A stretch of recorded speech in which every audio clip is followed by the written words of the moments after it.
ओम शांति।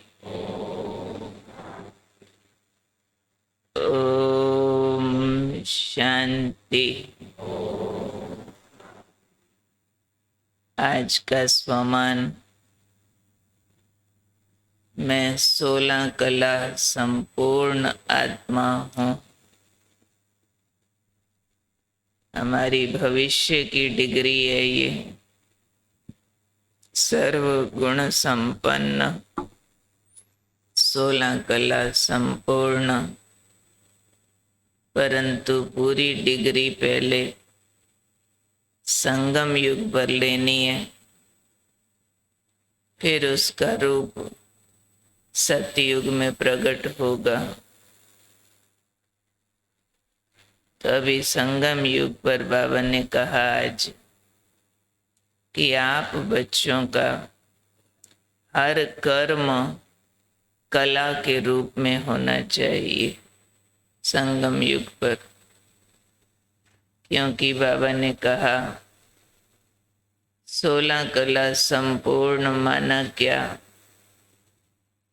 हर कर्म विशेष हो, हर कर्म कला के रूप में हो, तभी आपके कर्मों का गायन होगा।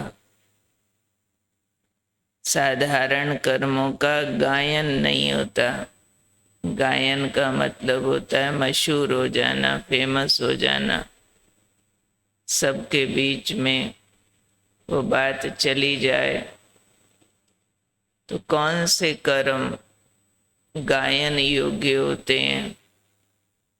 जो विशेष होते हैं, जो औरों से न्यारे होते हैं। कर्म ऐसा करो जो कला बन जाए। जब भी हम किसी बात को कला बोलते हैं तो उसका मतलब होता है अट्रैक्टिव। उसका मतलब होता है कि वो कर्म बहुत स्पेशल है।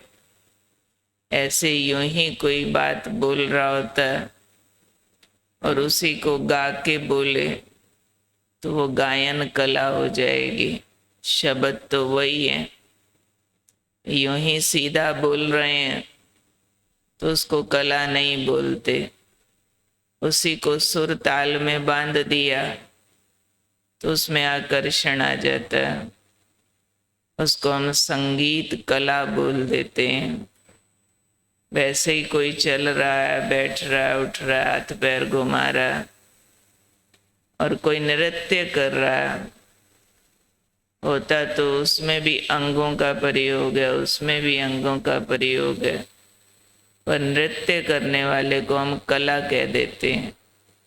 ये कला के रूप में कर रहा है, स्पेशल ध्यान चला जाता है। वो तो हो गई आम दुनिया के कंपैरिजन की बातें।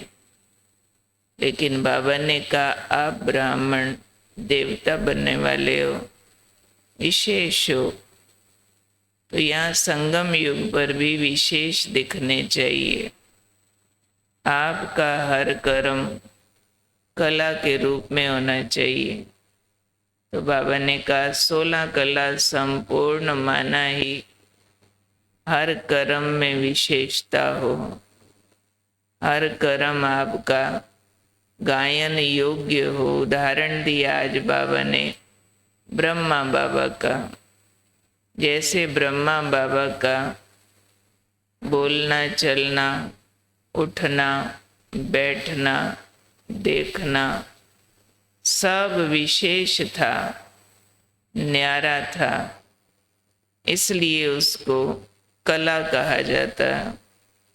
अपनी एक बुक भी बनी हुई है, ब्रह्मा बाबा की 16 कलाएं। तो ब्रह्मा बाबा की सब एक्टिविटीज कैसे विशेष थी। उनका देखना शरीर भुला देता था, उनका बोलना सारे ज्ञान के राज खोल देता था, उनका चलना फरिश्तों जैसा था। तो एक एक कर्म बाबा का कला हो गया। इसलिए श्री कृष्ण की 16 कलाएं मशहूर हो गई। वास्तव में जब हम 16 कला कहते हैं तो 16 माना कोई डिजिट 16 नहीं है कि हम गिन के कोई 16 की बात बोलते हैं। लेकिन जब हम 16 बोलते हैं तो उसका अर्थ होता है 100%। जैसे 16 आना बोला जाता है ना, तो 16 आना का अर्थ होता है 100 पैसा। किसी ने अपनी बात पर जोर देना हो तो बोलते हैं वे मेरी बात 16 आने सच है। तो 16 आना बोलो या 100% बोलो, सेम बात है। जैसे 16 आने में 100 पैसा होता है, 8 आना 50 पैसा होता है, 4 आना 25 पैसा होता है, तो ऐसे ही कर्म की परफेक्शन 16 कला कही जाती है। अब सतयुग के जो भी कर्म हैं उन्हें 16 कला क्यों कहा गया? क्योंकि सतयुग का चाहे दास दासी हो, चाहे राजा रानी हो, जो भी कर्म उसको डिप्यूटेड है। राजा को राज करने का कर्म निर्धारित है, दास दासी के अपने कर्म निर्धारित हैं, भाई खाना बनाना, ये करना। लेकिन उनसे अच्छा, उनसे पहले और बाद में वो वाला कर्म और कोई नहीं करेगा। इसलिए सतयुग की हर आत्मा को 16 कला संपूर्ण कहा जाता है।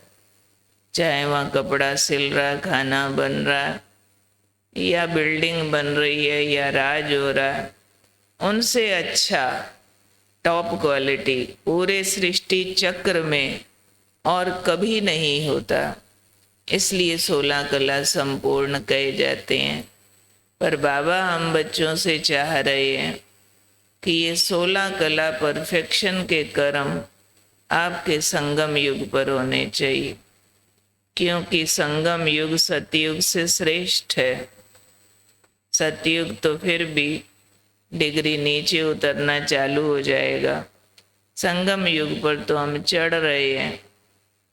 इसलिए सब बाबा के बच्चों को ये ध्यान रखना चाहिए, चाहे लौकिक घर में हो, अपनों के बीच हो, मेरा उठना बैठना, मेरा बोलना, मेरा देखना, मेरा खाना, मेरा पहनना निराला होना चाहिए, परफेक्शन का होना चाहिए, मार्जिनल नहीं होना चाहिए।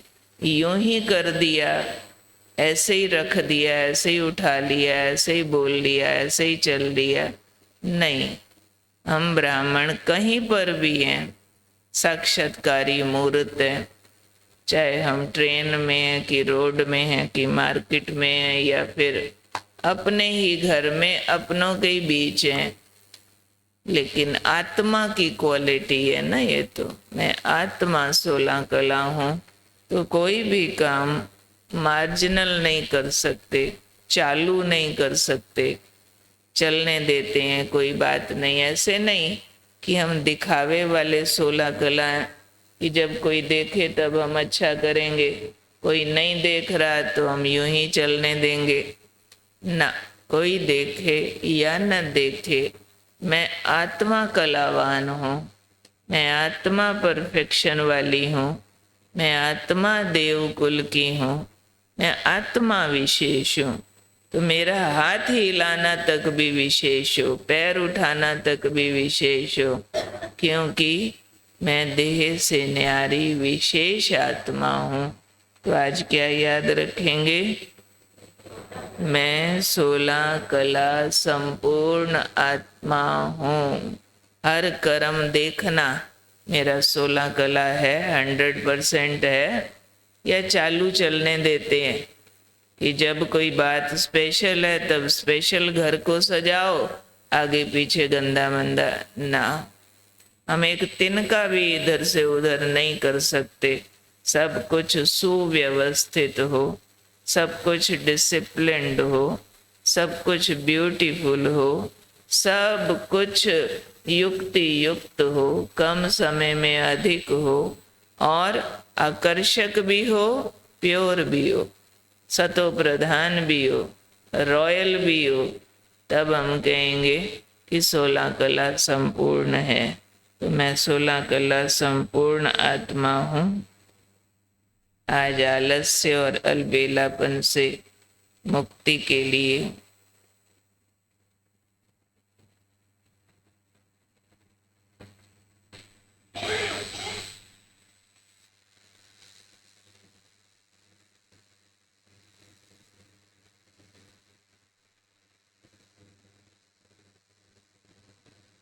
आज के महावाक्य, लक्ष्य तो सभी का फर्स्ट है ना, लास्ट में भी अगर आए तो क्या हर्जा है, ऐसा लक्ष्य तो नहीं है ना। तो ना हम सबका लक्ष्य है फर्स्ट में आना।